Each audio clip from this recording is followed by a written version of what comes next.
Good afternoon. Thank you for all being here with us today. On behalf of the Northern California Time of Remembrance Planning Committee, we welcome you to this year's program. There are 4 chapters of the Japanese American Citizens League who has sponsored this program today. It's the Florin-Sacramento Valley chapter, Lodi chapter, Placer County chapter, and Sacramento chapter. My name is Donna Komaray Toyama, and I am going to be your moderator and MC today. There are many people who made today's program possible, and we have had very long-standing partnerships with people within the community to make this program happen every year.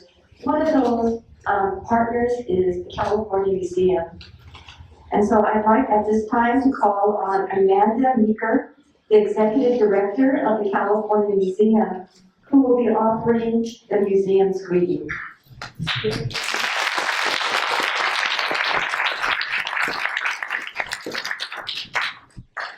Thank you so much. On behalf of the California Museum, welcome to today's program. I'd like to thank the NCTOR committee for organizing this important conversation and for the chance to join you here today. Here at the museum, through exhibits, public events, and especially through the annual Time of Remembrance program, we seek to empower visitors to create positive change in their communities. Every field trip starts outside here at Constitution Wall, where museum staff and docents engage the students in discussion about the Constitution. Highlighting that the rights it provides can be fragile, they encourage the students to stand up for their rights and for the rights of others. Today's conversation on Black reparations is a natural extension of the Time of Remembrance program's themes of recognizing injustice, learning from the past, and coming together in community to work toward a more equitable future. Over 100,000 students have participated in the program over the 20+ years it has been at the museum. They learn in a way they will never forget from amazing docents who share their or their family's stories. I see several of those docents here in the audience today, and I want to thank you for your commitment to educating the next generation of California's leaders. After the program, we invite you to visit the permanent uprooted exhibit of Japanese American incarceration, as well as World War II, which is a temporary exhibit highlighting the 350,000 American women who served our country during World War II. Or pick up one of our Black History Month guides and take a guided tour, self-guided tour of all of the galleries. Well, I'm eager to hear from today's speakers, so thank you again and enjoy today's program.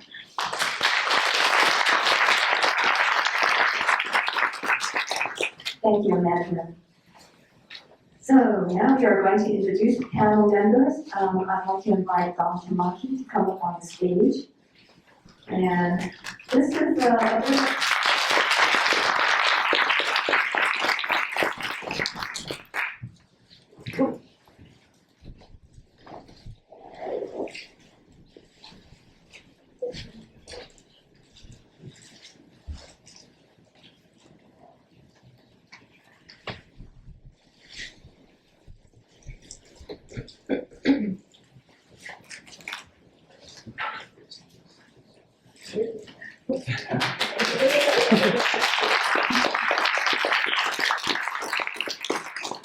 So I'm going to begin with the introduction of our panel members.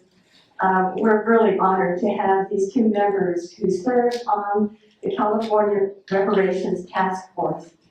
Donald Tamaki has spent his legal career ensuring that legal services are available to underserved communities and that justice, no matter how long delayed, will be achieved. He was on the legal team that successfully overturned the conviction of Fred Korematsu, who in 1944 challenged the incarceration of 125,000 Japanese Americans before the Supreme Court. Dr. Cheryl Grills is a clinical psychologist and professor of psychology at Loyola Marymont University. She serves on numerous commissions and projects addressing mental health disparities, social determinants of health, positive youth development, and COVID's impact on communities of color. Dr. Grills planned to be with us today, but family matters prevented her from traveling to Sacramento. She nevertheless did not want to miss this opportunity to speak to you. So we are thankful and honored that she is here with us on Zoom. So let's begin now with some background information about the task force.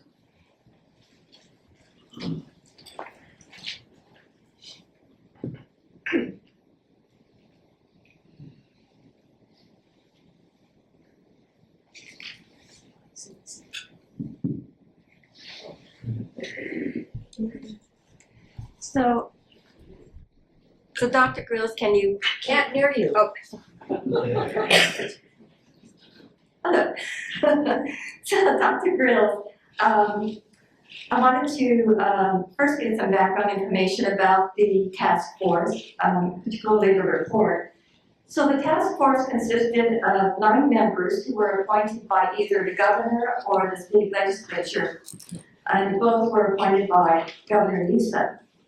So would you explain why, I guess I'll start with you, Don, why, would you explain why you sought to be appointed to the task force? Thank you, Donna. This is my turn on. Okay, got it. First of all, welcome, Dr. Grills. We bonded over 2 years in the task force. I learned so much from her, which I'll contribute to this audience. I want to thank the California Museum for putting this on. The JACL and the Time of Remembrance folks who organized this event, and for you all who, on a Super Bowl weekend, chosen to come out and hear Cheryl and I. Gotta say, your presence here is more important than ever. The Constitution is being challenged like no other time in modern American history. And regrettably, the rounding up of Japanese Americans certainly remains excruciatingly relevant. Would add to that, it's directly related to our history, I'll call it a racial pathology, that certainly began long before Asian Americans arrived on these shores. So we'll talk about that. To answer, Donnie, your question, so as everybody remembered, Mr. Floyd was murdered on May 25th, 2020. And within 4 months, the California legislature passed a bill sponsored by then Assemblymember Shirley Weber to create a task force to study the harm of slavery. The task basically was document 246 years of enslavement, another almost 100 years of Jim Crow exclusion, and decade after decade after decade more of discrimination leading to today's outcomes.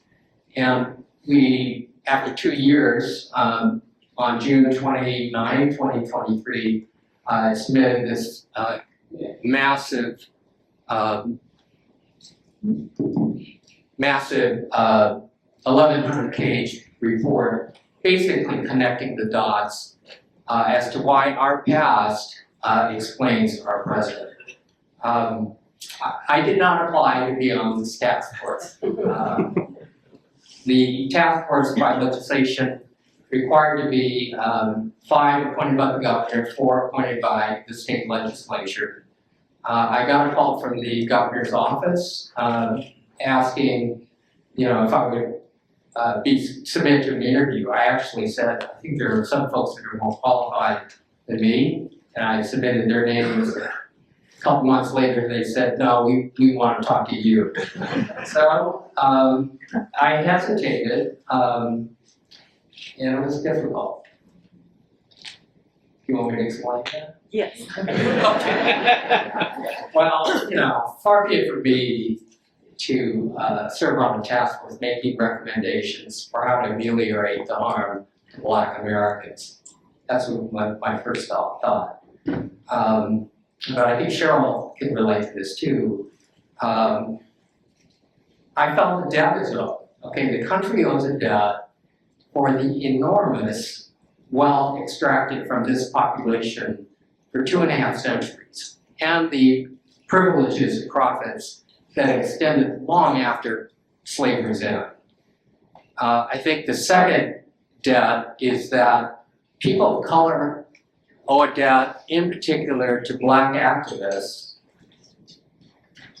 many of them young people, high school, teenagers, who at their personal physical peril broke down the doors of Jim Crow, allowing for everybody else to walk through them, including Asian Americans, women, other people of color, named or disfavored group du jour that's benefited from that. I think the third thing is Japanese Americans in particular owe a debt to Black leaders who stood up to our request for help to pass a reparations bill, when it would be far easier for them to ask the question, what about us? But instead, Ron Dellums, Mervyn Diamond, some of their pictures were depicted up here, Yvonne Braithwaite Burke, leading the Congressional Black Caucus to support this bill. And so, as our community, folks in this room, we owe a debt to that. We need to recognize the connectedness of that. And so, it is time for some reciprocity in our part.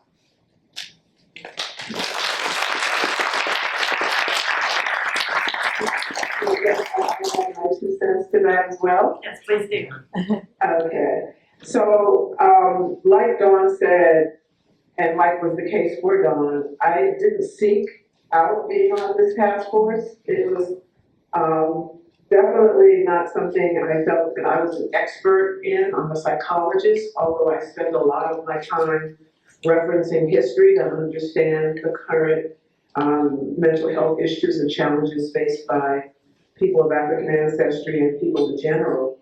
So I was approached by the governor's office and asked if I would be interested in being interviewed and reviewed to be on this task force. And I did it for a number of reasons. One was personal. My family was directly impacted by the things that reparations is designed to address. My grandfather was a sharecropper, and his family was under the heavy weight and oppressive reality of sharecropping until he was eventually able to free them from that condition when my mom was, I guess, in her early teens. My mom picked cotton. So this again, this is stuff from way back in the past. It's just not the case. And I remember all of her many, many stories about what it was like growing up in South Carolina during Jim Crow. And I felt I owed it to her and to my grandfather to step up and take the baton and do my part. I did it for another personal reason. My grandson, who at the time when I was thinking about whether I would do this or not, he was 3 years old, and at the tender age of 3, had his first experience of racism, where he was punched in the stomach by a little white, blonde-haired, blue-eyed white boy who was jealous that my grandson could do something at the Y better than he could. And the pain of seeing that, witnessing that, the pain of watching my son, his father, come to grips with, and now it started. And I couldn't protect my child from this. I owed it to them. And I also did it for the generations yet to come. It's like, enough already, America. Been there, done that. Get over your issues with race and confront it. and work through it so that all human beings can be seen as for their humanity, I'll put it that way. But I'll also say that I did it because repair is really the only way to fix what has happened. It's a way for us to get out of this oppressive reality that we've had to endure across generations. And it's a way for us to acknowledge the truth of what has happened and the necessity of what needs to come. And I'll finally say that, you know, Band-Aid solutions, their time is over.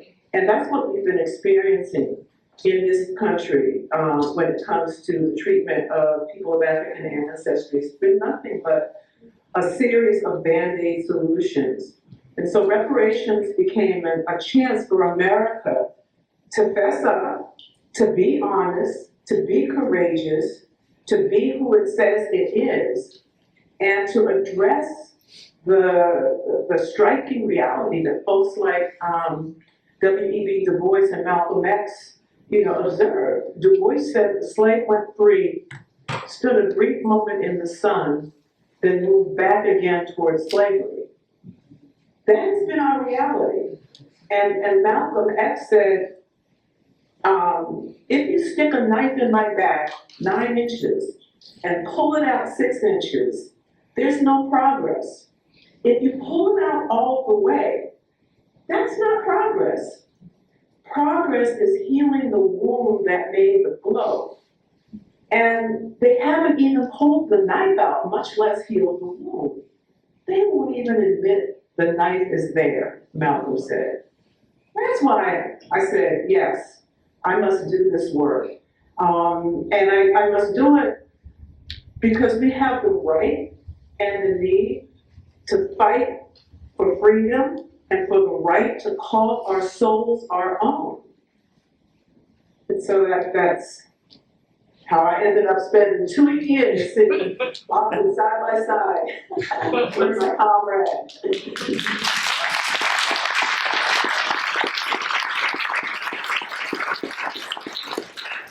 We're so glad that both of you were on the task force.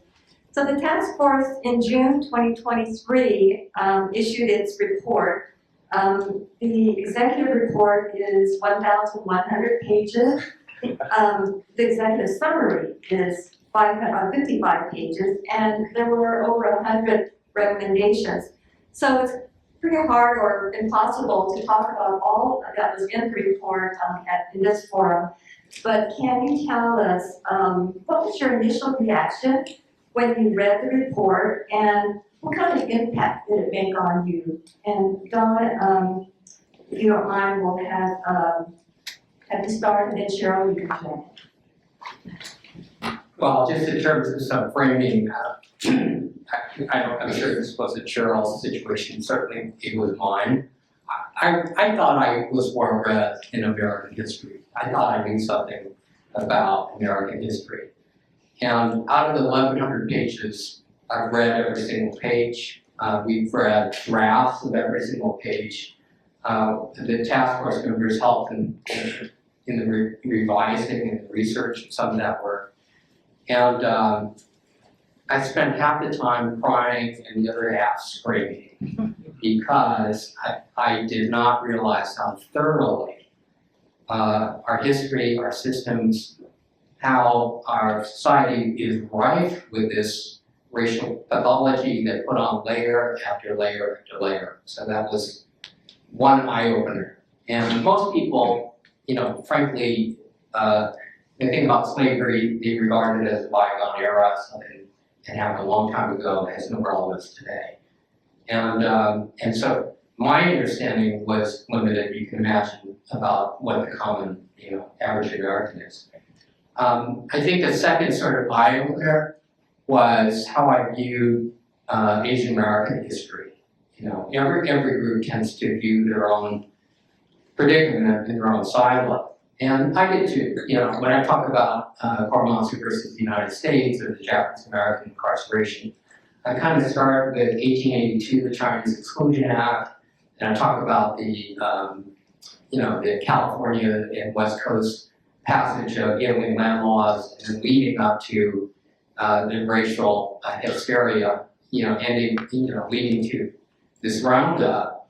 And to the point that even the Department of Justice, the highest levels of our legal system, they knew they were wrong, and yet they lied in order to manipulate the outcome of these historic Supreme Court cases. So I thought it was, its own chapter. Well, turns out this is really a subchapter in a pathology that began long before we arrived on these shores. Slavery has existed for thousands of years, but white Europeans invented a new kind of slavery that was based on skin color, that was permanent, that was multi-generational, that was inheritable. And it perpetuated a system that created enormous wealth. And if you can subordinate and dehumanize an entire population to that level, then when it comes to any other group, let's say the roundup of Japanese Americans, it's easy, folks. It can be done without a second thought. It can be viewed as completely normal because that racial pathology, that template is set. And so that was a sort of a new view of how I view this now that I've looked at the whole panorama of history. It's all connected. It's part of the same thing. And that's why it continues to recycle, even in today's world. When a new president comes in and declares Asian Americans are the source of Chinese virus, Mexican are drug dealers and rapists, and Muslims are terrorists, and Jews and immigrants are poised to replace good white Americans. So this is something that continues to recycle. I think the question we have to ask is, where does it come from? It comes from an origin. And that origin is not 1942, it's not 1882, it's 1619. In fact, you can trace it back to European colonialism. There's a value system in which all of this stuff that propped up all of the reverberating consequences throughout the year, so throughout the decade, the centuries. So in that respect, when we look at reparations, and this was the eye-opener to me, it's actually a unifying concept. There's no equivalence between 4 years in a concentration camp that our community experienced and 400 years of oppression. But we do have something in common. Japanese Americans know something about mass incarceration and profiling and the consequences of that. And it's just a subspecies of something that began long before we even got here. So I think if we view that in that respect, then there's a reason for all of us, whatever background you have, to start looking at this. Okay, get to the root of it. Dr. Grills talked about Band-Aids. She's right. We have to cure the body here, not just put a Band-Aid on it. Yeah, as I thought about your question, I'm remembering the process that we actually went through. And for a number of us on the task force, and I would say probably especially me and Dawn, it wasn't a process where we sat down and read the report. We actually were actively writing it. But there was something to be said for then stepping back when we had to then review the totality of the report and make edit suggestions, etc. That I had the opportunity to have the aerial view. And like Dawn, I thought I knew a little something about Black history, about African American history, about African history. But oh my God, it was truly gut-wrenching and eye-opening. And that's from someone who studies and develops interventions for Black racial trauma. So what do I mean by that? Let me give you a couple of examples. Zora Neale Hurston said there's no greater agony like bearing an untold story. The report became an opportunity for us to write that situation, to tell that untold story, and to tell it from our perspective, not from the perspective of the colonizer, the oppressor, or the enslaver. So the first impact that the overall report had on me was that it gave me a panoramic view. And it was a panoramic view of the elephant in the room. Because I think particularly the way America teaches us about our history, and when I say our, I mean American history, not Black history, is to give it little snippets and little pieces and to definitely water it down. And so we began to get this panoramic view that was not watered down, where you could see the totality of the elephant. We could see the many pieces of the assault. Because up to this point, I could see a wound here in education, a wound there in healthcare, a wound over there in denied access to wealth production. But with the report, it was the fullness of it all, the immensity of the elephant that was at the same time validating and overwhelming and painful. There were times I just cried. I would just be reading and I'd have to just step back and just let the emotions flow. Once I kind of got past that, then it was actually the details in the devil that really impacted me. I unfettered saw how mean, how cruel, how inhumane, how unjust the tactics were that America and that California used to keep Black folk down, to keep us oppressed. Doing things like seizure of land, like redlining, like what they did, burning down homes and forcing people out of their homes in Palm Springs in the Section 14 scenario, like the burning of a Black family's house with the family in the house who perished in that burning, like the presence of white supremacy in California, like the KKK, and how the KKK had infiltrated every single layer of society, city, county, state government. I mean, there was one town in California where we got the stats and we could break it down. And 2/3 of the fire chiefs were members of the KKK. 5 of the first 8 mayors of the town were KKK. 6 of the 10 councilmen on the board of trustees were KKK. Half of the treasurers, engineers, clerks, and marshals were KKK. It was like the infiltration into the fiber and fabric of society was just, simply overwhelming. And the psychological terror and the diabolical attacks on the integrity and the viability of the Black family and the removal of Black children from their homes and placement of children in the child welfare system broke my heart. The collusion of every sector of California life, whether that was healthcare, to government, education, employment, voter suppression, housing, segregation and restrictions, unfair law enforcement practices. Everybody got on board.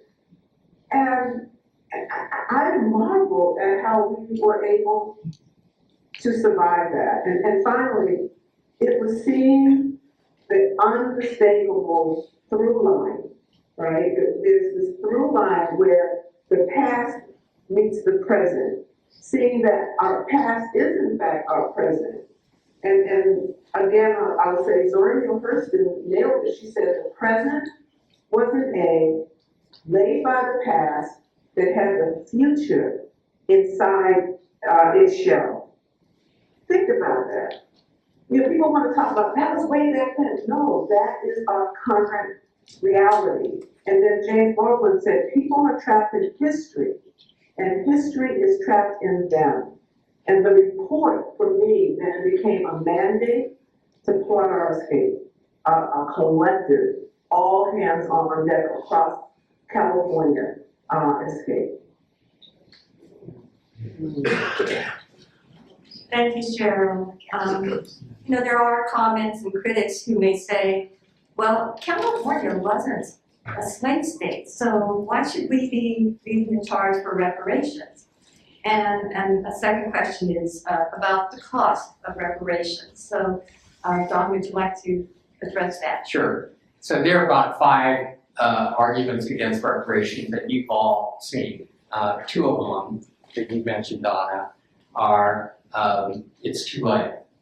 Reparations have occurred a long time ago. There's no enslaver or enslaved who is longer living. It's a terrible situation that happened, but it's too late.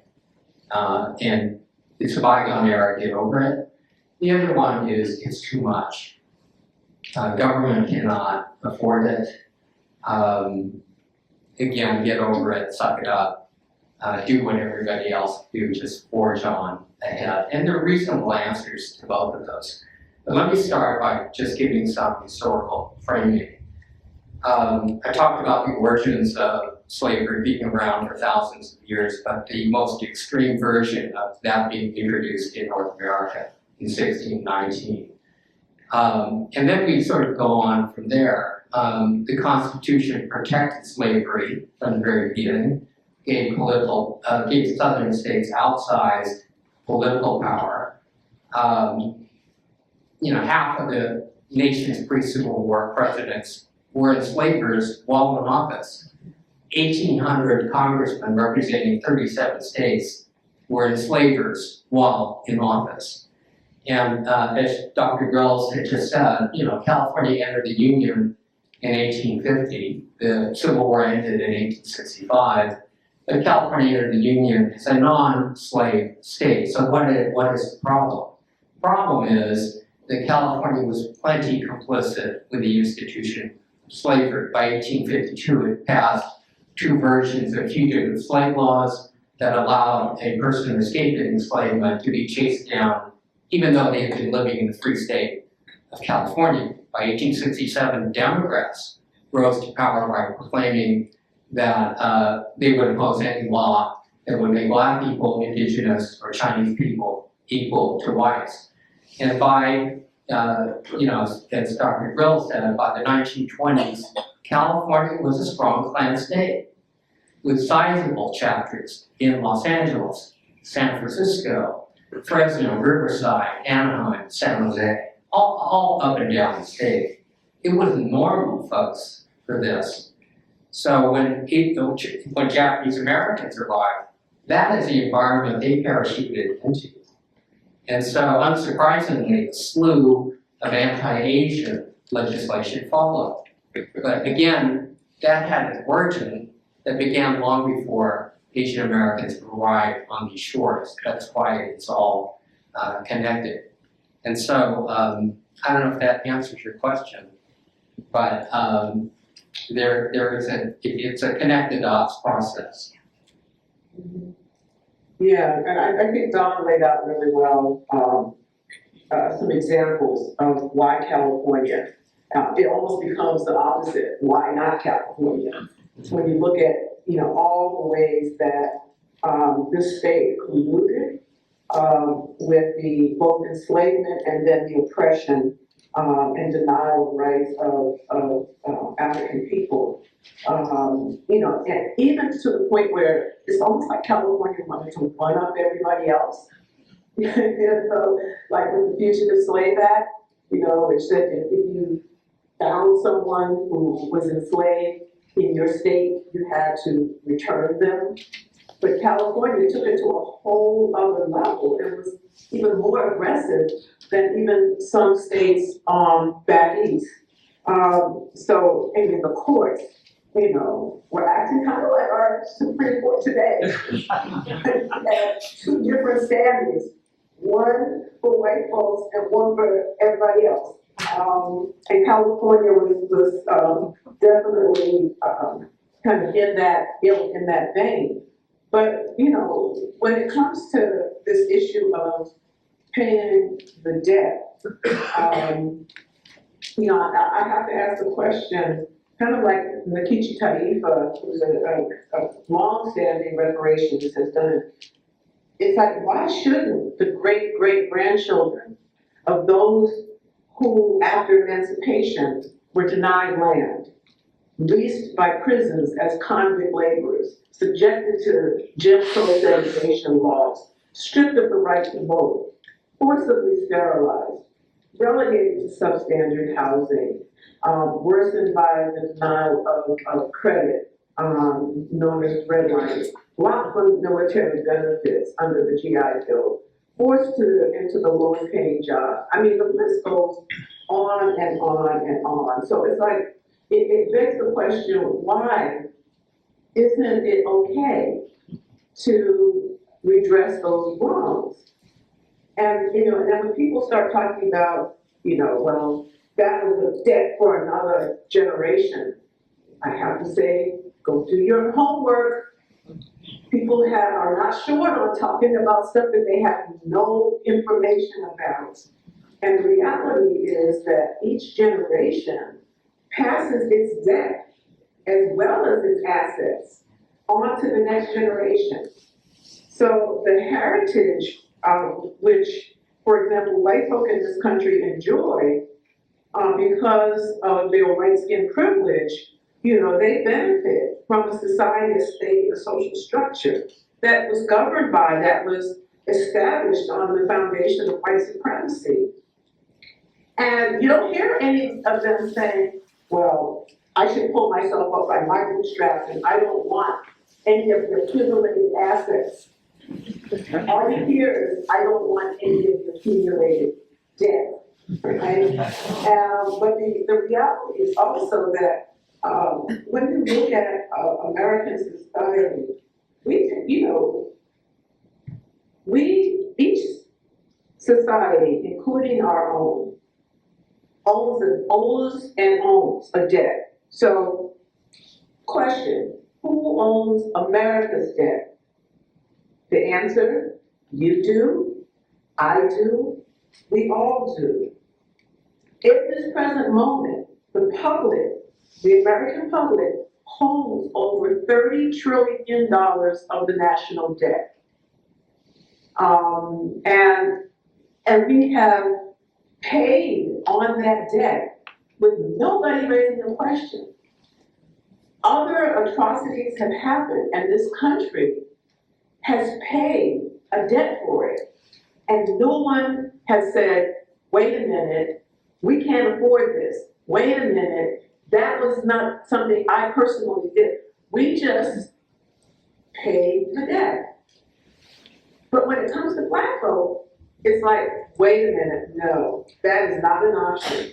What are we really dealing with? It's not a matter of we can't afford it. It's not a matter of cross-generational debt. It's a matter of anti-Blackness. And we just need to call it what it is. Totally agree with you, Cheryl.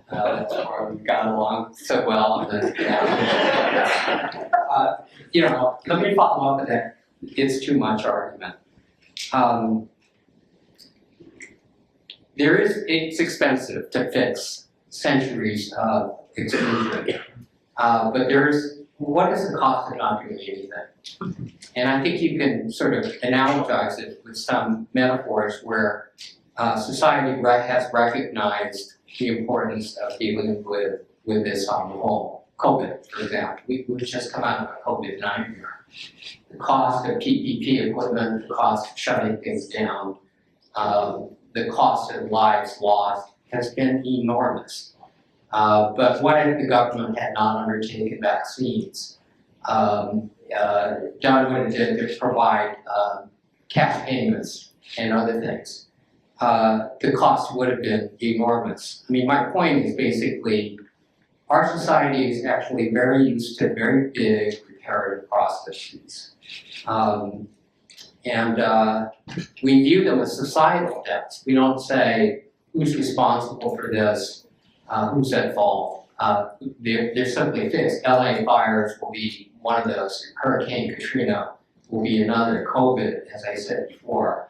But there was a host of programs that the government routinely engages in, whether it's, I'll list them, black lung disease for farmers, farmers whose crops have failed, for coal miners, farmers whose crops have failed, workers whose companies have gone bankrupt, victims of terror, natural disasters, military veterans, individuals wrongly convicted, fishermen facing depleted fish stocks, individuals harmed by pesticides, by toxins, medical devices that are defective, depositors in failed banks is another one, and so on. And as far as cost is concerned, again, all of these are expensive. The war in Afghanistan, not a reparative program, but $1 trillion war. That is $300 million per day, times 20 years. Could America afford that? Arguably no. So it is one of these things of where is the political will. And reparations currently is defined as, sometimes it's cast as prejudice being individual prejudice, one person against another, and not systems of harm that were designed to actually allocate profits and privileges. And again, referring back to the analogies in which there are reparative programs all the time, lots of our tax dollars go for that, to repair and heal folks harmed through no fault of their own. And I think as we look at reparations, we have to redefine that. Of course, it's expensive, but you got to think back, for those who are old enough in the room to remember, when teachers were organizing to inform the public to put more funds into public schools. And I remember a bumper sticker that said, education, if you think education is expensive, try ignorance. Indeed, you know. And we're paying for that right now. Think of the cost of doing nothing. Whether it's in lives lost, Black people have, on the whole, 6 to 7 years shorter life expectancies, chronic disease, incarceration, public safety, all of these things that are pulling our society apart. The reality of that is the cost is enormous. It is enormous. So I think yes, we have to confront this argument that it's too much. It is expensive. But it goes into all of those things that make a society. So I think I wanted to add that. Thank you, Cheryl. Was there anything that you wanted to add about some of these arguments against reparations? We'll be here all day. Let me ask you another question then. So we've started to talk about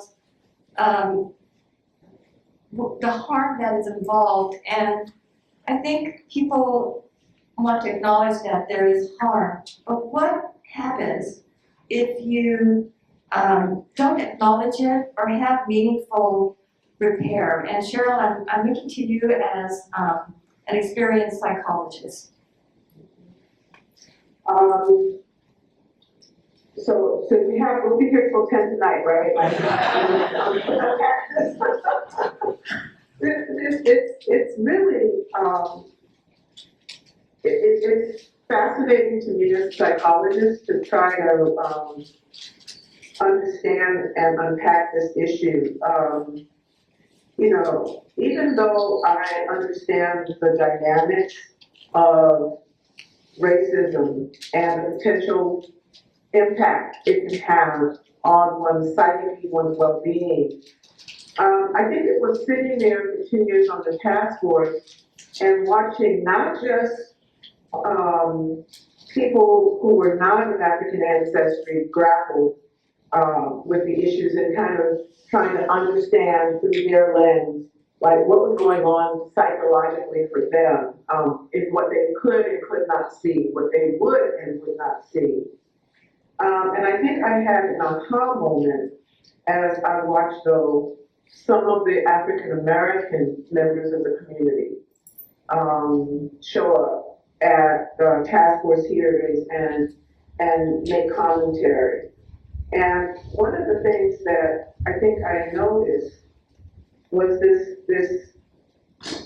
the layers of harm that can happen when you are grappling with multi-generational trauma, and how in the midst of the pain of anti-Blackness, it can transform, that pain can transform itself into a level of anger that alters how some Black folks show up, how it impacts relational ties and communal values, and taking a back seat to winning one's own analysis and position. This is like not notches, like at all costs. My position, my analysis, my demands are the only correct and righteous ones. And in some ways, I was stunned at how I saw almost folks acting in MAGA-like ways, and that was stunning to me as a psychologist and as a Black person. You know, a loose relationship with the truth, being disrespectful, and what might be driving that. You know, that not having a space and a place and a culturally grounded way to unpack and explore and to begin the healing process associated with all of the harm that was done. And it made me think about an analogy from medicine, right? And the depth that we need to go to when it comes to the healing component of reparations. So if you broke your arm today, right now, what's the first thing you would do? I'm hoping you go to the doctor, right? You go to the ER. And what are they going to do? They're going to do some x-rays, they're going to see where there was damage, where there's some breakage in the bone. And then what are they going to do? They're going to reset it, right? So the first kind of phase in the management of musculoskeletal injury is restoration of anatomy. That's healing phase one. But the work is not over, because once back in the day, they would put cast on, right? And once they would take the cast off, is your work done? No. So what's the next thing you're going to do? You're going to go to physical therapy, because now there needs to be restoration of functioning.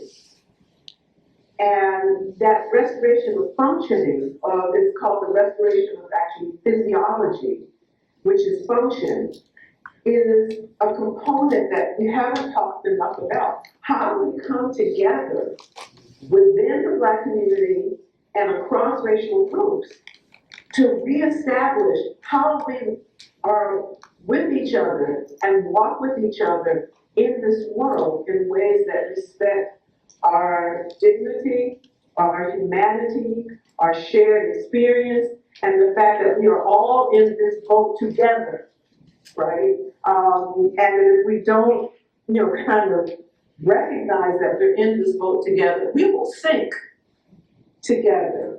There's a really good story. I wanted to share it, but I can't find it at the moment. That was, actually, yes, I can. It was shared by a colleague of mine, Dr. Jaya John. And he said that the deepest core of who we are as beings, our design is to be in relation with each other and all living things. And so he pointed out that when a house is on fire, you direct your resources to putting out the fire in that house. You don't stand back and say, all houses matter. Who would do that, right? When you have a hole in your boat, you don't go around saying, I serve all of the boats. And I serve all of the boat that has a hole in it. You realize that if you do not repair the hole, your boat will sink. And everybody's going to perish. You put your attention and your resources into repairing the whole, which means that everybody who's going to be impacted, needs to be taken into account. You don't worry about the other parts of the boat being, neglected as though they somehow deserve equal focus. You mend the whole, you save the boat. In a hospital emergency ward, nurses and doctors don't respond to patients according to an attitude and policy of artificial sameness. Patients would die. I mean, it's common sense, right? So instead, they turn their attention and resources toward those patients exhibiting the most critical need. That's basic triage work in medicine. So that's the way of reparative work that has to happen. That's the work of justice. And that's the work of discernment that we need to do for those who are most impacted, but for those who are, quote unquote, on the sidelines, who may not realize it, but you're in the boat with us. And we all need to realize that we have a shared experience and a shared mission of repair.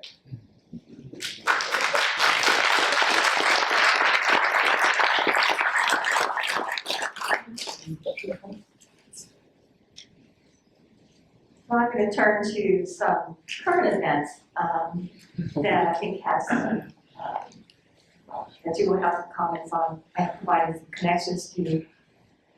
So in 1981, during commission hearings for the Japanese American incarceration experience during World War II, there were many people who came forward and they shared their personal stories.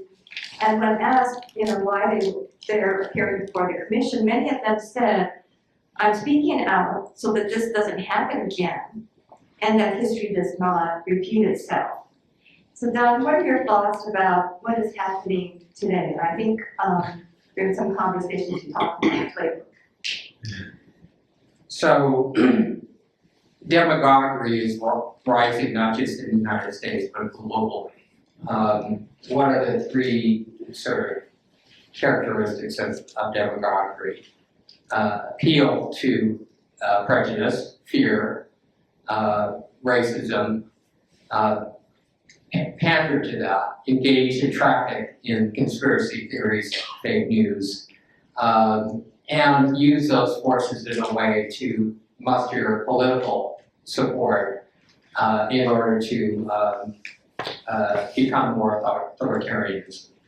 And we're seeing that in the United States nationwide. So a lot of these things are being resurrected, like we talked about the Alien Enemies Act. And that was, that's an act in 1798, which was controversial even in those days, that provided that there must be three requirements in order for it to be invoked. One is to declare war against a foreign power. Secondly, an invasion. And thirdly, the foreign power or country is involved in that invasion.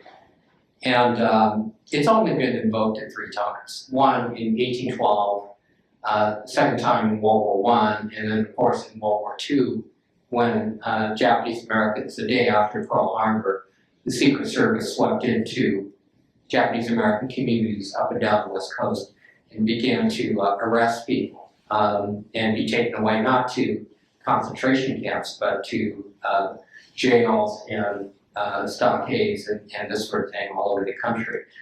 And so it's being invoked again for the border issue.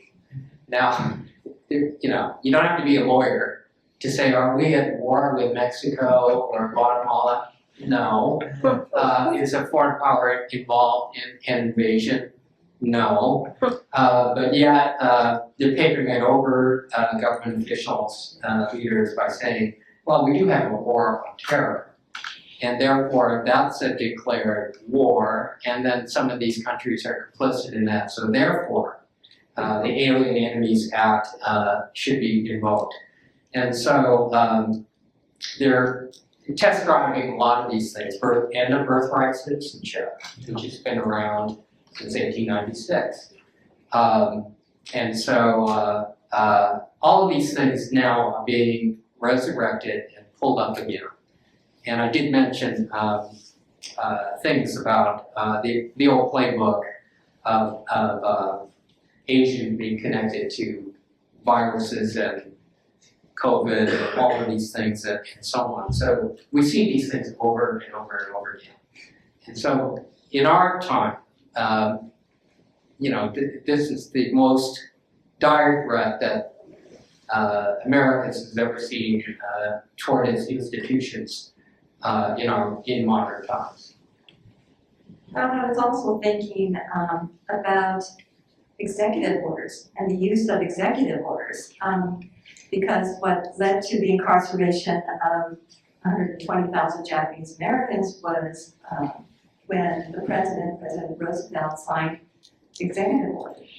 And now we're seeing almost executive orders being brought forward every day. Every day.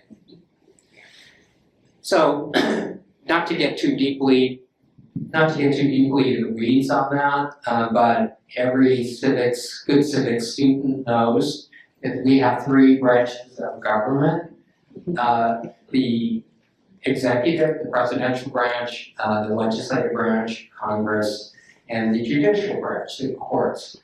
And in the wisdom of the founders of the country, each branch is co-equal in power, each designed to be a check and balance against the excess of the other. And it anticipated, it was really intended to be a safeguard against the rise of kings and tyrants. And the practice of the executive orders, one after another, being issued is a concentration of power within the executive. And we talk about bringing on Elon Musk and other very wealthy, influential people as suddenly they're not elected, they weren't approved by Congress, and now they're putting the levers and the dials of the entire country. And the courts are now beginning to step up and be in check on that. But in contrast, in the incarceration of Japanese Americans, spectacular example where all three branches fail to be a check on each other. The president issued Executive Order 9066, and everybody went along with it, including the U.S. Supreme Court. And when that happens, you have a situation where democracy itself is hollowed out from within to a point that you will no longer recognize it. And that's how you can lose a democracy incrementally, and regrettably, we're seeing the first stages of that now. I think the idea of the playbook is really very much on point. And we've seen psychologists, prolific and incredibly insightful psychiatrists, I'm talking about Black scholars, who try to lay out what were the elements of this playbook. And at the end of the day, it all kind of gravitates to something that we're seeing playing out right now in our country. And that is, you create an environment of intense psychological terror. And so you get people in a frenzy where they're feeling afraid, where they are starting to question who they are and what their place is in the society. And you leave folks with this kind of, this sense of the shoe is going to drop, at any moment. It's just a matter of when. So you're in constant hypervigilance. And it's because America has never really dealt with its original sins. And I say sins in plural because many people of color have been harmed and have been at the mercy of this playbook. And it's kind of like you end up being perpetually in a cycle of vulnerability, where you cycle through this reality that you're free today, you're marginalized tomorrow, depending on who's in office, who's on the Supreme Court, who's in Congress. And so in other words, there's no sense of stability and inclusion. And I don't think that we have kind of allowed ourselves to come out of the matrix, to take the pill, to see the strategy and the tactic for what it is, and to confront it on its own terms, so that we're not as easily manipulated in terms of our emotions and our feelings and our reactions to the playbook.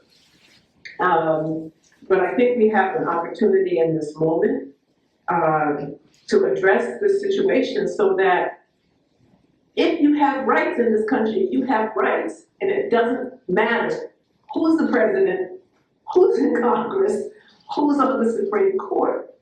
Justice is justice. Equity and equality are equity and equality. And you can trust that the society is who she says she is, no matter who you are. And I think what is happening today presents us with an opportunity to reckon with that, because we haven't done that reckoning, because we haven't done the education that we need to of what happened, where we are, and where we will end up if we don't address it. And I think America, is showing us where we can end up when you're talking out of both sides of your mouth and you're living a lie.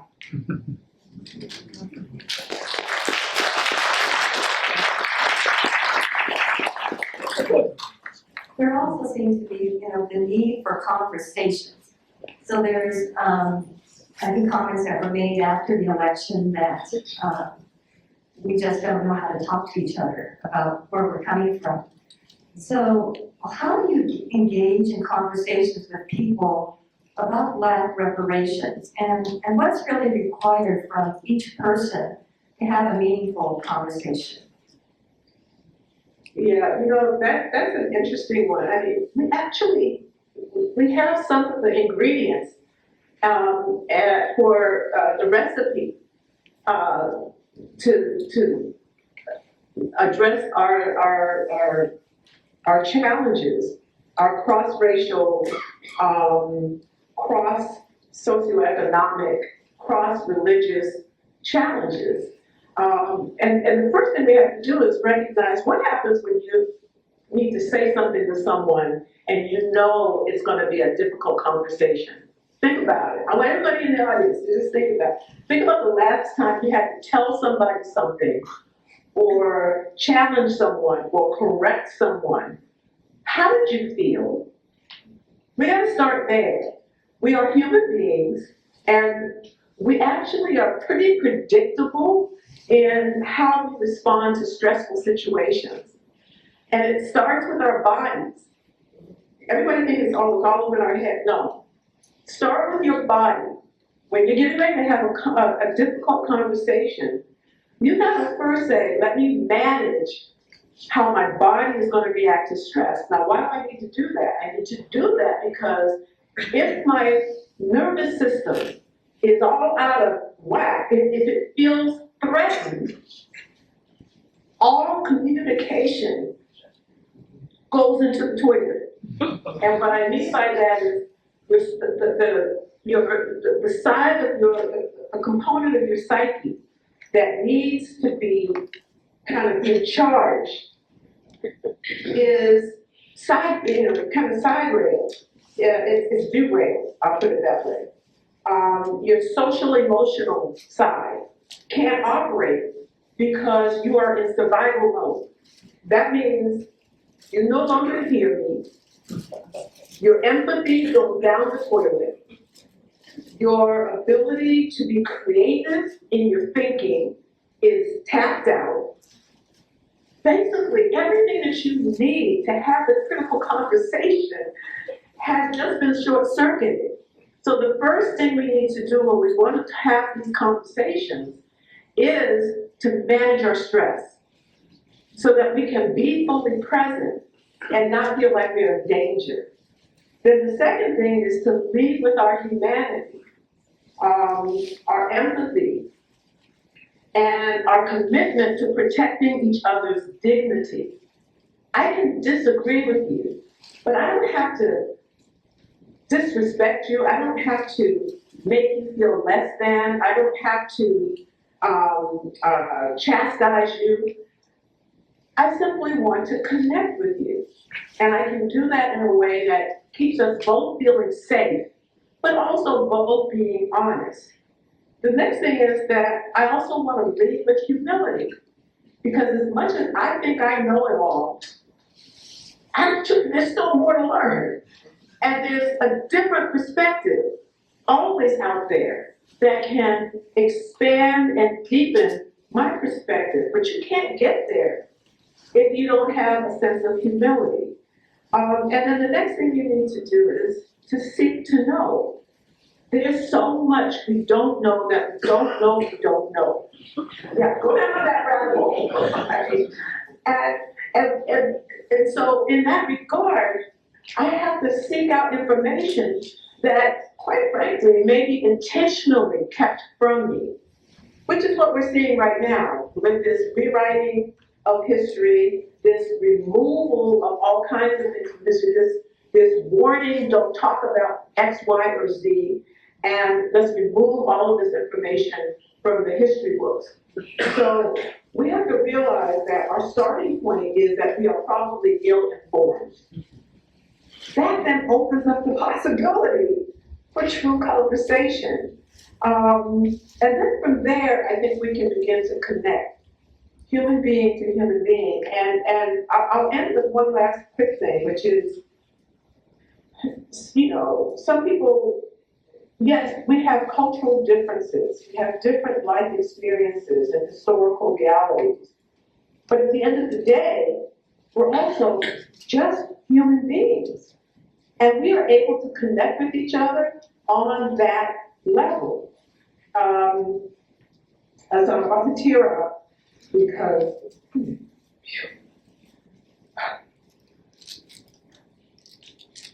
I'm thinking about a story of something that just happened recently. So, my mom passed. Her funeral was just 2 days ago.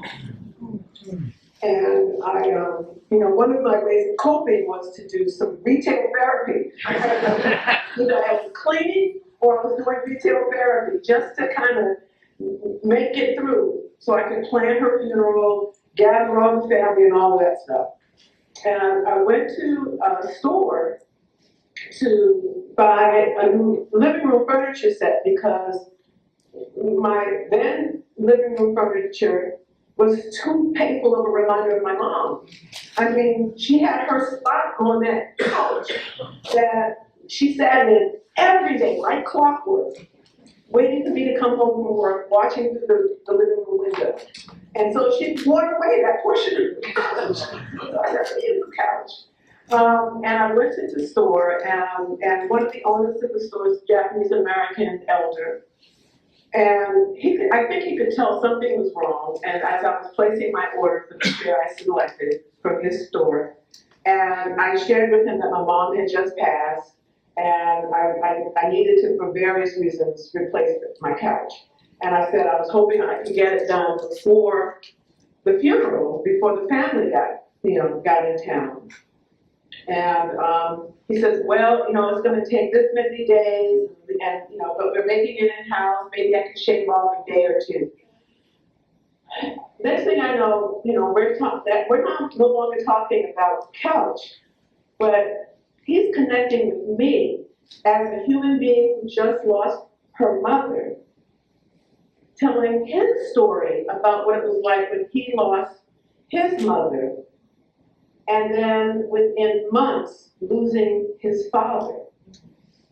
And we're both now teary, we're both sharing our story. We both have different cultural realities about, some aspects of that experience, but we're still connected, heart to heart, spirit to spirit, soul to soul. And I kid you not, I got a phone call, because this was on the weekend when I went to the store. I got a call about 4 days later, and he said, we're gonna deliver your couch in another day. And I was like, what? What happens, look at what happens when we allow our humanity to lead, when we allow ourselves to connect as human beings, but can still at the same time hold space to respect and appreciate our different experiences. That's what we need to get to if we're ever in America going to do the healing that we need to do.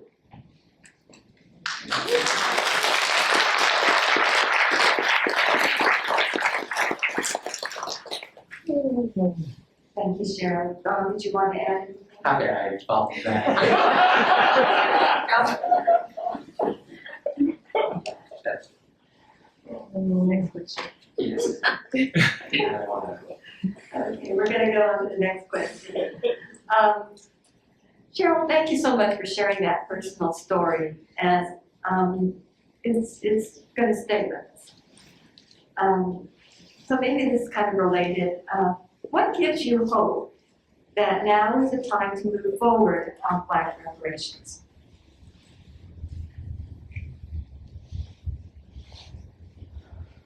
I would say that when we started in California, it was just a handful of municipalities that were embarking on this journey. And by the time we finished, I mean, it had more than doubled. And then we, in Liberation Ventures, did an analysis when they created what's called a blueprint. And I would encourage everybody to look it up. It's got some really good information in there. But in that blueprint, what we saw was now an explosion across the US of counties, cities, states taking on reparations, where our federal government has been derelict in its duty to respond to requests and pleas for reparations that have been happening since the 1700s in this country. This is not new. We've been at this for a while. You begin to see that there's some traction here. It's fascinating that it's happening at a time,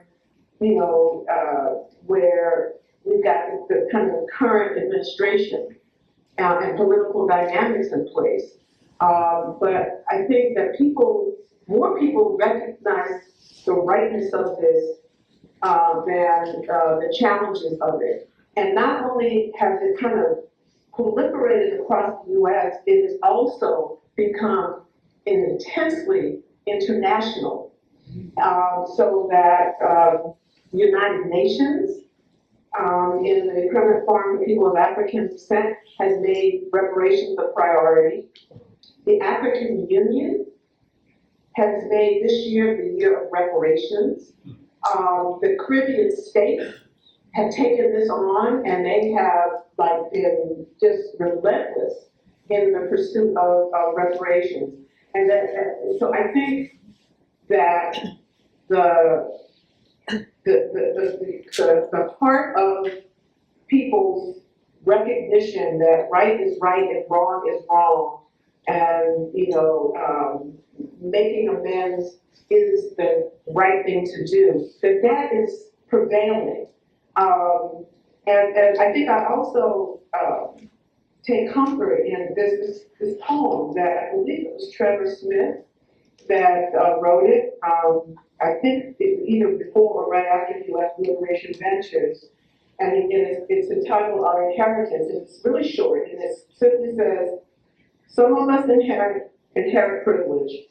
Some of us inherit hardships. All of us inherit a history of harm. It is our story. We must tell it. It is our song. We must sing it. We must claim it. And most importantly, we must repair it. After all, as Americans, this is our inheritance. So to see more and more people saying reparations is not a Black thing, it's an American thing, gives me hope.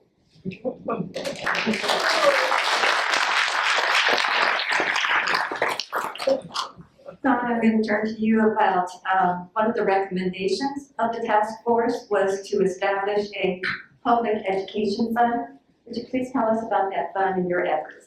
Yeah, this is something that Japanese Americans actually know a lot about.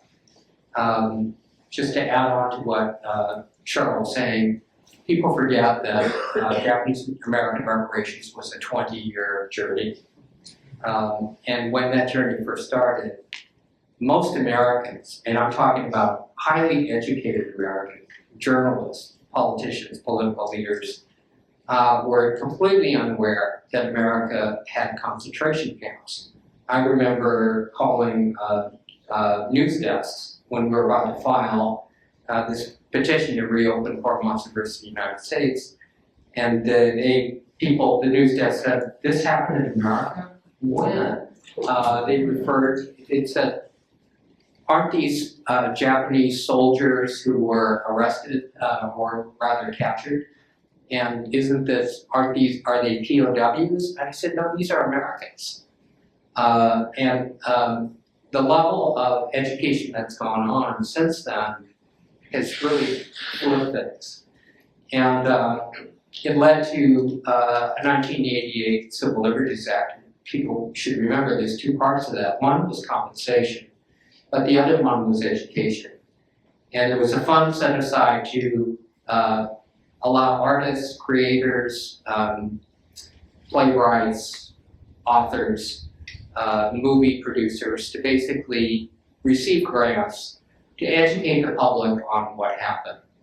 And around 1998, the money was depleted, but it had done a tremendous job in informing the American public.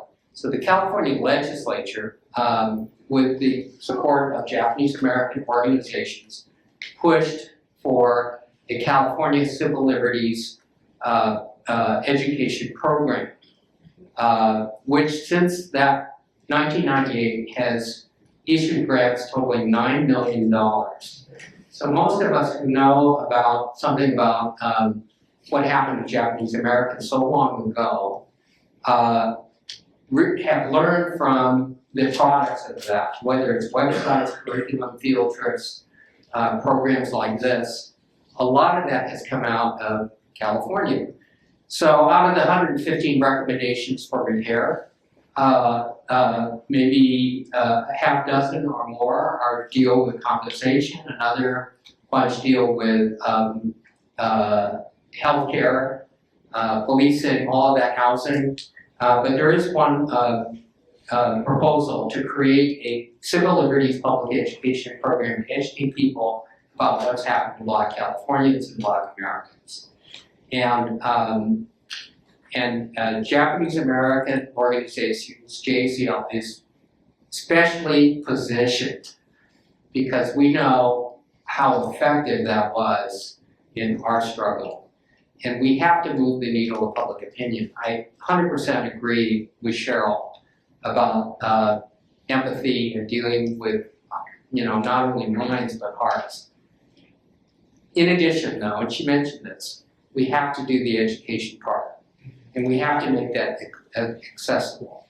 So this proposal is now being floated by the Alliance for Reparations, Reconciliation, and Truth, statewide coalition that I work with, and Cheryl as well. And so we hope to enlist your support to put your experience and your energy behind that. There is still so much to talk about, but the clock is ticking and we have a schedule set out for you.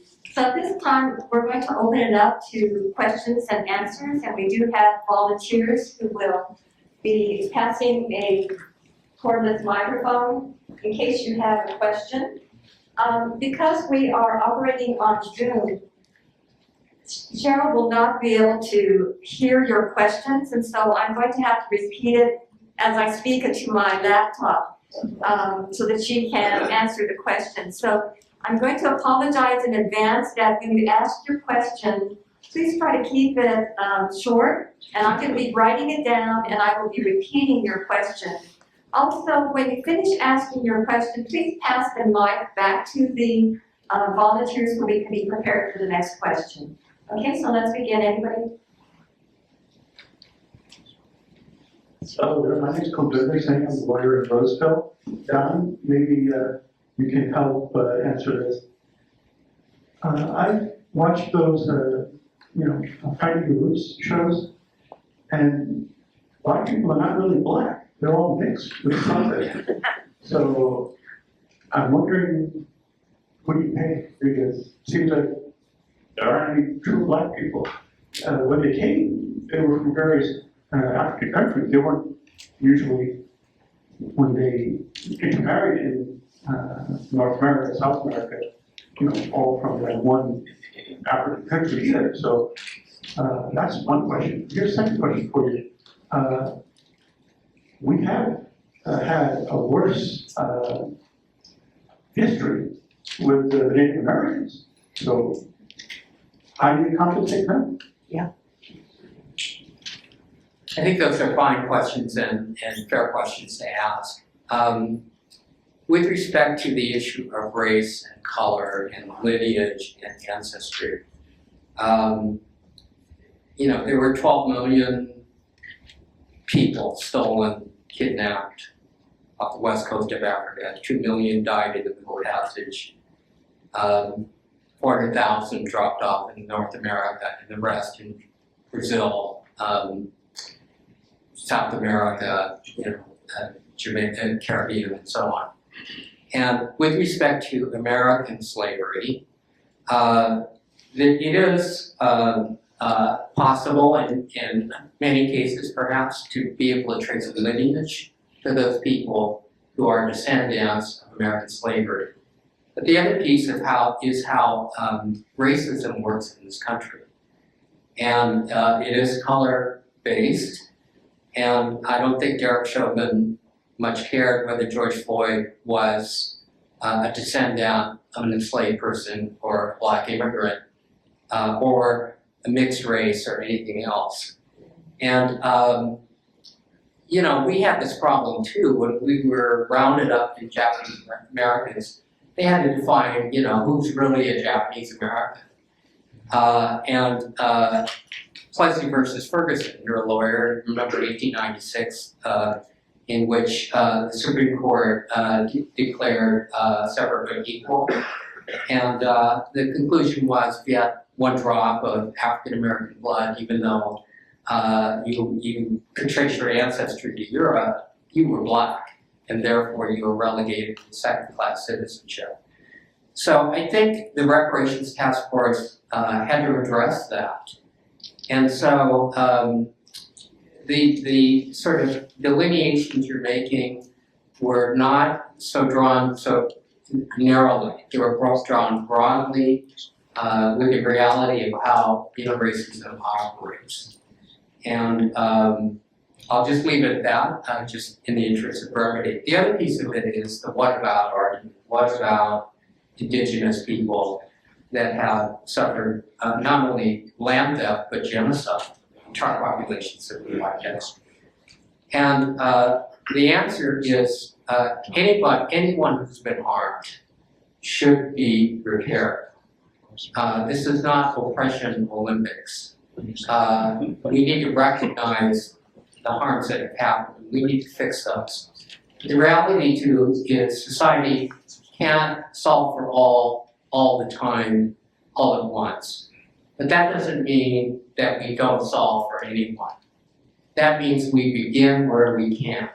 And this happens all the time. I'll take it out of the race sort of framework and talk about people being harmed generally. The people in California who lost their homes in the LA fires are not going to say no natural disasters relief for the folks in Louisiana until we've been completely repaired. Stand in line. No, America will, and we understand as Americans, the right thing to do is to do what we can. And that means if we have to help victims of natural disasters or other harms, COVID or whatever, we're going to do that no matter who they are and where. And although we may not be able to fix all the harms all at once, we will begin the process. In this case, Black reparations has been long ignored. You could say the same also for Indigenous people in particular. So does that mean that one gets a leg up over the other? No, we try to do this as much as we can, when we can. And so I think the answer is, to what about is, we have to at least begin the process, and a rising tide does lift all boats, and it creates a precedent to help all people who have been harmed.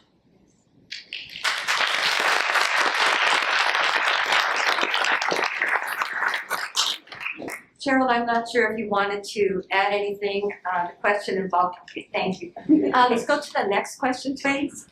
I'm just curious, when Executive Order 9066 was written, were there any active protests in the United States, or did people outside of California, did they have an awareness of what was going on? Generally, no. You got to remember that Executive Order 906 and the Roundup of Japanese Americans was the most popular thing ever. Everybody got in the act. The newspapers, government officials, churches, the National Board of the ACLU issued a directive to all of its local chapters not to represent Japanese Americans. They didn't want to be seen as soft on fascism, and they wanted to get behind the war effort. Earl Warren, Chief Justice of the United States, who in 1954 led a unanimous court to overturn segregation in public schools, then in 1954. But in 1941, 1942, Earl Warren, the politician, then the Attorney General running for governor, it really ran on a slogan that the Japs must go. He was largely responsible, I'd say, for fanning the flames to get Japanese Americans off the West Coast, and it worked. He became the governor of California. Before he died, he expressed his profound regret about his actions. But at the time, this was a really, really powerful thing, a popular thing. Now, there are a few that stood up. American Friends Service Committee did, Quaker organizations. There are pockets of people, white Americans that stood up for Japanese Americans, took care of the property, and protested what was going on. But by and large, demagoguery won out. It was incredibly popular. Thank you. Anybody else have a question? Oh, there's one in the back here. My name is Professor Sacks. In fact, we have a conference coming up on this topic in April, so I'm glad to be here. I'm wondering, especially we talked about the Black reparations at the both national and international levels. What are some tips and lessons that could be applied across the board for effective and probably successful outcomes that also may minimize some of our possible infighting or divisions that may exist within the different Black groups. Thank you. So Dr. Grills, the question is, so there's been some success on the national and international level for reparations. And can you give any tips on how to have a successful outcome?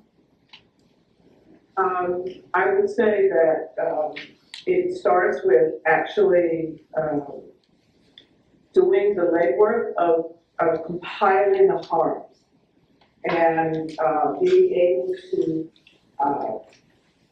document those harms in ways that aren't challenged. I think that was one of the beauties of our final report, that it was thorough, it was well cited and documented, and it made the case. And then in making the case, then it also becomes important to make sure that that case is being heard by a cross-section of the community, the society. So, and bringing in allies who understand, recognize, and believe in the merits of justice denied is justice deferred. And then making sure that, and I think we could have done better at this in California, ensuring that our elected officials who will be tasked with coming up with actual concrete strategies to implement any recommendations for repair are walking side by side with us, that they're not kind of at the 11th hour stepping in to hear and to learn and to appreciate what has happened and what needs to be done. I also think that we need to be careful about polling. A poll is only as good as the way the questions are framed. And if the questions are not done well, you can come out with inaccurate or misleading conclusions that suggest that the society is not behind you, when in fact very much may be, but you got to ask the right questions in the right way. And again, I can't underscore the importance of alliances, that this cannot be something siloed to a single group, but it's something that has to be collectively owned and collectively pursued, and that we also need to think global and act local. And so if it's a national effort, you still need to do the work of uncovering the local harms. It contributes to making the case, but it also contributes to a sense of ownership of the issue and the needed resolution. And then we connect the dots across different levels of the issue, from the local to the state, to the federal, to the international. You know, because at the end of the day, this is also not an American issue. It is a global village issue that really, I mean, it's got to be understood in that way and approached in that way. And I think if we did that, we could see some really profound changes. Can I add one other item? Cheryl, part of the question that was asked here, thank you, is how do we minimize conflict in the movement? I don't have an answer for you. I'm not an expert in this area, but I can show you some experience of Japanese American on reparations. We had huge conflicts, folks, and this internecine battles between groups did occur. Sometimes folks said things that you can't take back, and it was all with the idea that there was one way to get this done. And their one way might be different from the other group's one way. And so, but after how many years of that, sort of looking back, we find there wasn't just one way. Actually, there were multiple pathways that could lead to a successful result. And so I just throw that out there as an observation. It's a piece of wisdom about, and this was true within the civil rights movement too. I'm old enough to remember the battles that had happened between the organizations. So I just throw that out there. Yes, next question. So my question is, as an individual, how do we navigate this chaotic political chaos that's going on now that seems to me to be supporting white supremacy and the rise up of your KKK and all those white supremacist groups? Cheryl, do you want to? Yeah, I think I heard the question. Oh. They must be closer to the front. You know, these, I don't remember who said it, but you remember that saying, these are times that try men's souls or people's souls. This is definitely one of those moments. And millions will breathe.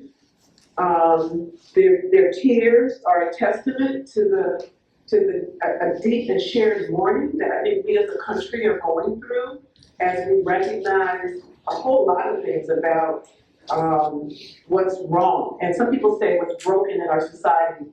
Some argue it's not broken. This is how it was designed, and it's just becoming more apparent to people. But for me, I've chosen to turn inward, to search my own soul for something more enduring than despair or fear. And while I know for me it's been very, very hard given the cast of characters now in the seat of power and in our country and the folks in the systems that put them there, I kind of turned to the counsel of Dr. King when he said, don't allow anyone to pull you so low as to make you hate them. So again, I need to understand what happened to you that led you to think and feel this way and to treat the well-being of other human beings through policies, statements, etc. in this way. And the road will be challenging. But I'm also really clear, and I draw a lot of comfort and hope from the idea that it's through community and understanding that we have been here before. Black folks, we know exactly what this space is like. We've been here before, and it's been worse. And we not only kind of overcame it, we didn't just endure it. We tried to thrive in the midst of it because we were just like, you're not going to take my joy away. You're not going to take my hope away. You are not going to control my spirit and my soul. So the question for each of us and for me is, how are we in this moment recommitting ourselves to those principles that America says is its foundation? How are we committing ourselves and recommitting ourselves to activism, to civic engagement, to collective action? You know, how are we living by the mantra, do something? I think that, you know, some people see the glass as half empty. Some of us choose to see it as half full. And if we look at it as half full, we actually have an opportunity to course correct and to establish a new history in the story of America and in the stories of our communities. So that does kind of go back to something that was raised earlier when Dawn was talking about education.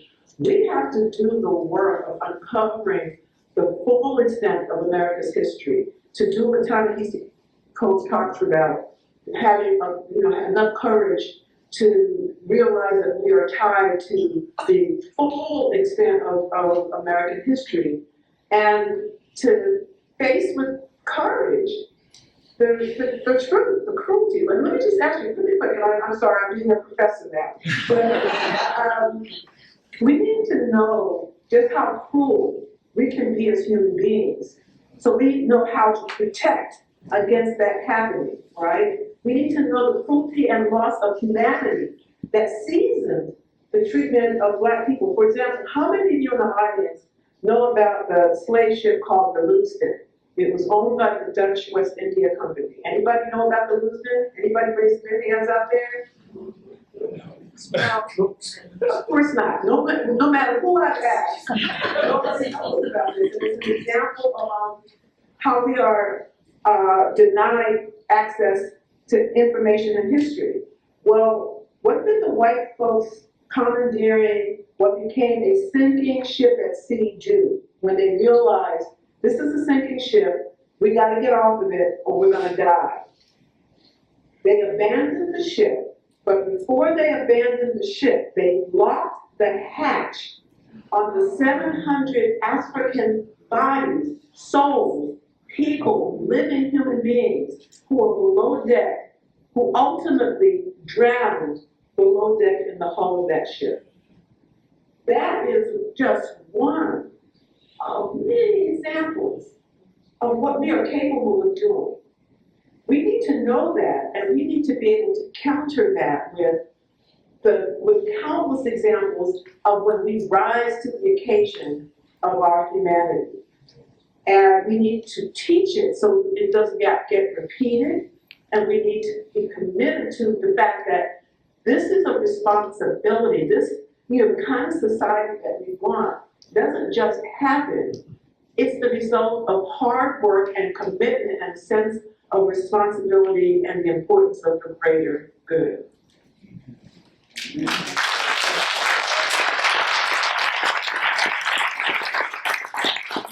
30 seconds, Mark. I would just say I've never wasted a good crisis. And with that, there will be opportunities for change. 70 million people voted for disruption, basically. You burn it down, kind of thing. But 70 million people didn't. And as this thing proceeds, the level of disruption is going beyond, I think, way further than anybody anticipated, and it's rolled out day by day. And I think that in turn will create opportunities in order to get the pendulum to swing the other way. And that's what's happened in American history over and over.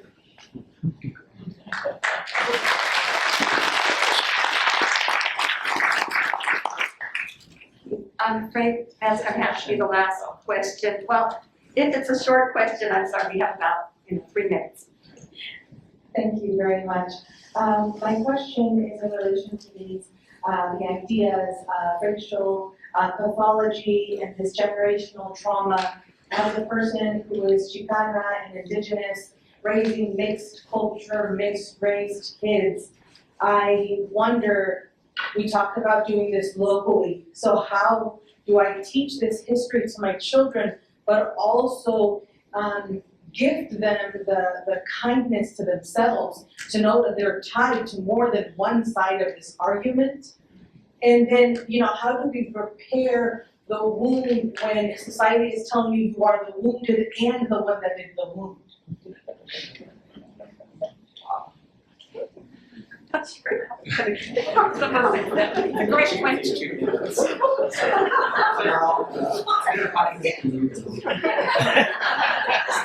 I heard some of it, but I didn't hear like the last piece of the question. How do we teach our children? And I didn't hear that last part. How to repair when you are both in need of repair and have committed the harm that repair is needed. Right, because they're mixed. She's talking about these messages. Okay. So I think sometimes we have to uncomplicate the issue a little bit so that we can relate to it and find a way forward. So have you ever been in a situation where you made a mistake? You did something that you in hindsight said, I could have done something differently, I could have done it better. And then you then proceeded to try to talk to the people or the person involved, or you try to course correct and address the harm may have happened. think about that kind of situation and how do you translate that then to a bigger societal issue? It really starts as simple as what is going on? What do I know? What do I not know? How do I then share that as though I'm explaining it to a 5-year-old without any of the complicated language and conceptual models and all of that, but just break it down to its simplest. And then with that kind of understanding in place, just say, you know, I made a mistake, or my family made a mistake, or, you know, I think we need to course correct. And then begin to do that work of course correcting. Without, it's not going to do anyone, the harmed or the folks who are considered perpetrators of something, to go around doing guilt tripping.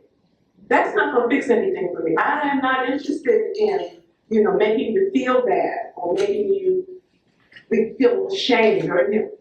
I'm more interested in how can we as all souls come, show up and be courageous, be compassionate, and be unrelenting in our commitment to creating a world that we, our ancestors, and tomorrow's children deserve. That's my eye on the prize. And I'm ready to do what it takes to make that happen, all right? It's like we gotta uncomplicate it and start there.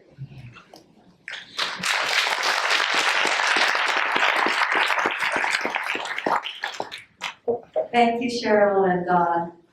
When we went through this venture of putting this program together, and we were talking to both Dr. Grills and Dawn about this program, we just felt like we could just listen to them all day. So it's an honor to have you both here. We are going to make a presentation at this time, so Mariel, Tsukamoto, if you could go to the podium, and Dawn, if you would join me there. We'd like to make a presentation. And Cheryl, stay online, and we'll be also speaking to you about this award.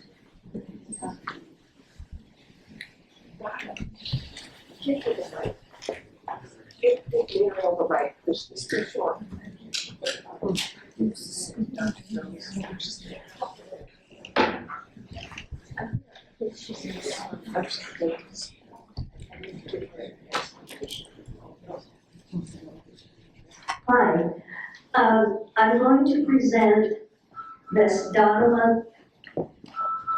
Let's face this way? Oh, yes. Okay. I'm presenting this, which is Dharma Dal on this award. And Dr. Grills, this Dal represents not only achievement, but great effort and commitment. And in Japan, it is the custom to give many children one of these in January, and they are told to focus on goal.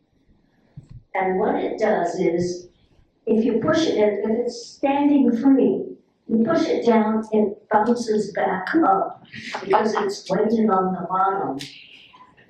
And the lesson is, even if you fail the first few times, if you don't give up and you persevere, you will achieve your goal.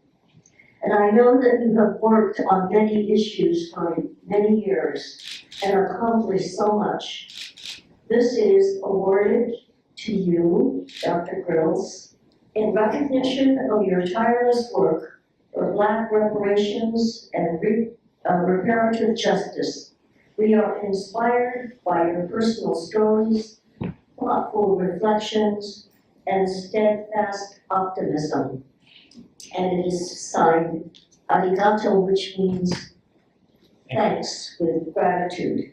February 8th, the Northern California Time of Remembrance Committee. And what you do is you put one dot on one eye, which is a commitment to a goal.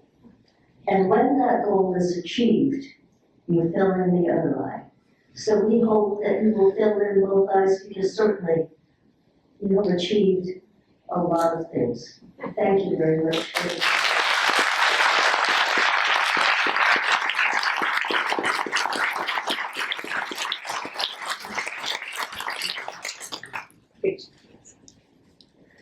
Don, you probably have seen this before. Familiar with the concept of the dollar Madame.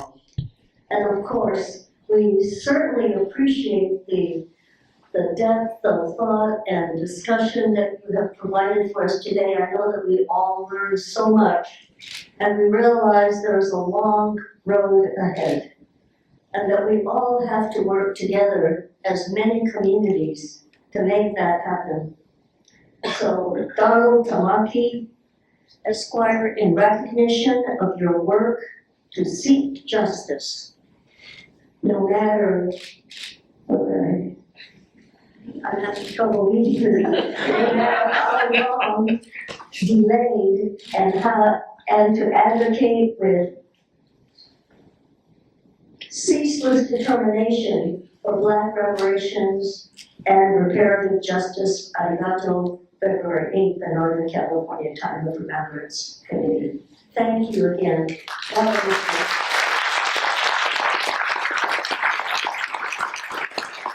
For the commitment you made and the work that you are doing. Now, on to you. I'm going to give him a pen so he can fill in the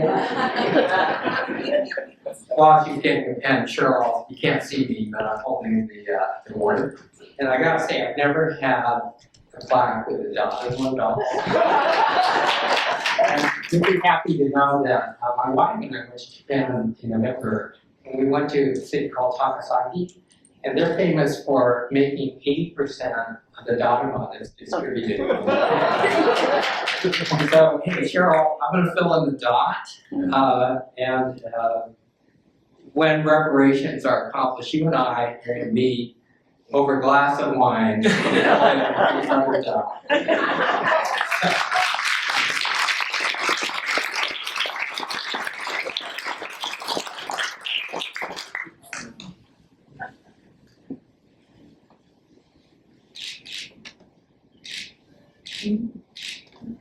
Okay.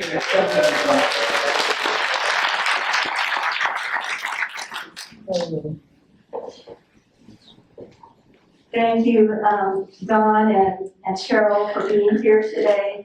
I'm going to let Dawn go ahead and leave the stage just to make some closing remarks, and also Cheryl, I'm going to disconnect the visual from the big screen. So thank you so much, Cheryl, for being here.